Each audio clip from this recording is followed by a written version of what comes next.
अक्सर जब भारतीय संविधान का नाम आता है तो दिमाग में क्या आता है? एक बहुत मोटी मुश्किल कानूनी किताब है ना? लेकिन सोचिए, अगर हम इसे एक किताब की तरह नहीं बल्कि एक मास्टर ब्लूप्रिंट की तरह देखें। एक ऐसा नक्शा जो न सिर्फ भारत की नींव रखता है बल्कि इसके भविष्य का रास्ता भी बनाता है। आइए आज इसी ब्लूप्रिंट को परत दर परत समझते हैं। तो सवाल ये है कि इस जबरदस्त ब्लूप्रिंट में कितने हिस्से हैं, कितने चैप्टर्स हैं? जवाब है 25। जी हाँ, आज की तारीख में भारतीय संविधान में पूरे 25 अलग अलग भाग हैं और हर एक भाग हमारे देश के काम करने के तरीके का एक जरूरी हिस्सा तय करता है।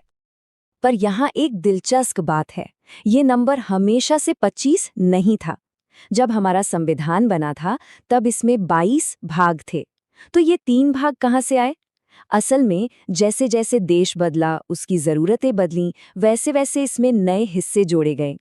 ये इस बात का सबसे बड़ा सबूत है कि हमारा संविधान कोई पत्थर की लकीर नहीं बल्कि एक जिंदा दस्तावेज है जो वक्त के साथ सांस लेता है, खुद को बदलता है। तो चलिए इस ब्लूप्रिंट को समझने के लिए अपने सफर का एक छोटा सा रोड मैप देख लेते हैं।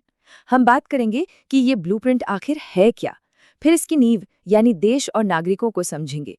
इसके बाद सरकार के स्ट्रक्चर पर नजर डालेंगे, फिर देखेंगे कि ये सब मिलकर काम कैसे करता है, और आखिर में इसके नियम कानून और खुद को बदलने की इसकी कमाल की ताकत को जानेंगे। तो चलिए शुरू करते हैं। सबसे पहले इस ब्लूप्रिंट की पहली और सबसे जरूरी परत को खोलते हैं। ये जो 25 भाग है ना, ये सिर्फ नंबर नहीं है, ये असल में भारत की पूरी बनावट के अलग अलग अध्याय हैं।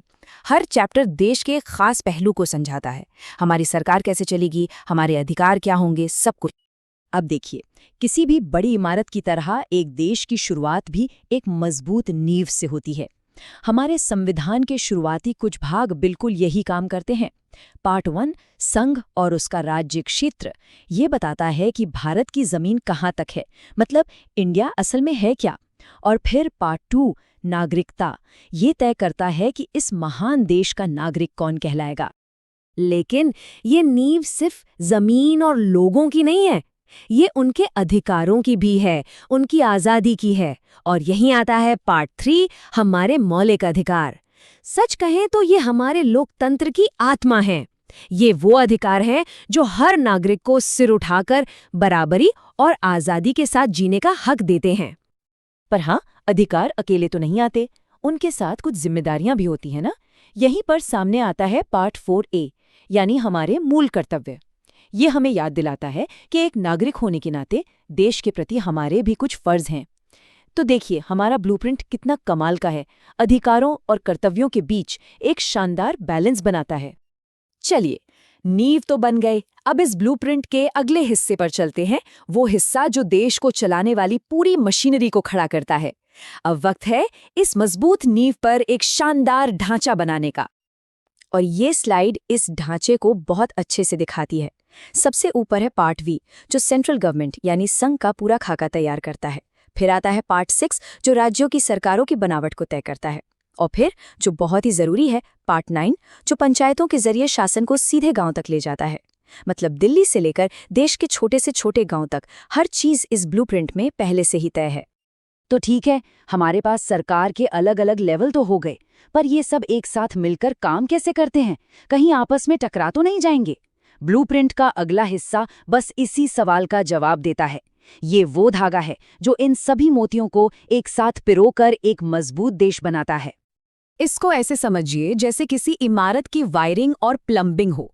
पार्ट 11 सेंटर और स्टेट्स के रिश्तों को संभालता है ताकि पावर का बैलेंस बना रहे। पार्ट 12 देश में पैसे और संपत्ति का फ्लो कैसे होगा ये तय करता है। और पार्ट 13 ये पक्का करता है कि पूरे देश में व्यापार आसानी से हो सके। यही वो हिस्से हैं जो भारत को एक मजबूत राष्ट्र के तौर पर जोड़े रखते हैं। अब हम अपने इस ब्लूप्रिंट टूर के आखिरी पड़ाव पर आ गए हैं। यहाँ हम देखेंगे कि इस बड़ी सी मशीनरी को चलाने के लिए क्या यूजर मैनुअल दिया गया है, और एक सबसे बड़ा सवाल पूछेंगे, क्या ये ब्लूप्रिंट आने वाले कल की चुनौतियों के लिए तैयार है? लेकिन नियमों पर जाने से पहले इन 2 ऐतिहासिक तारीखों को याद करना बहुत जरूरी है। 26 नवंबर 1949, वो दिन जब हमारा ये ब्लूप्रिंट बनकर तैयार हुआ और इसे अपनाया गया। और फिर 26 जनवरी 1950, जब इसे पूरे देश में लागू किया गया और भारत सही मायनों में एक गणराज्य बना। तो इस यूजर मैनुअल में आखिर है क्या? देखिए, इसमें बहुत कुछ है। जैसे पार्ट 15 ये पक्का करता है कि हमारे चुनाव साफ सुथरे और निष्पक्ष हों।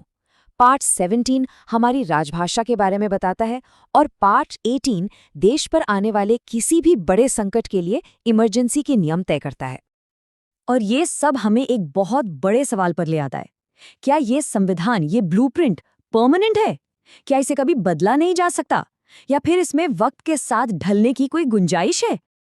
और इसका जवाब है हाँ, बिल्कुल है। हमारे संविधान बनाने वाले बहुत दूर की सोचते थे। उन्होंने पार्ट XX यानी संशोधन प्रक्रिया के जरिए इसमें बदलाव का रास्ता खुला रखा। और सच पूछिए तो ये इस ब्लूप्रिंट की सबसे बड़ी ताकतों में से एक है। ये खुद को अपडेट कर सकता है ताकि ये हमेशा काम का बना रहे।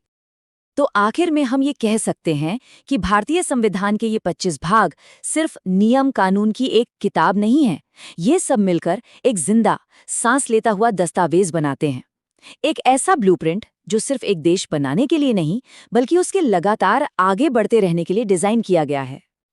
और हम आपको इसी सवाल के साथ छोड़े जाते हैं। सोचिए, जैसे जैसे भारत बदल रहा है, नई नई चुनौतियां सामने आ रही हैं, डिजिटल, पर्यावरण से जुड़ी, सामाजिक, तो क्या हमारा ये 25 हिस्सों वाला ब्लूप्रिंट आने वाले कल के लिए काफ़ी है, या इसे और बदलने और विकसित होने की ज़रूरत पड़ेगी?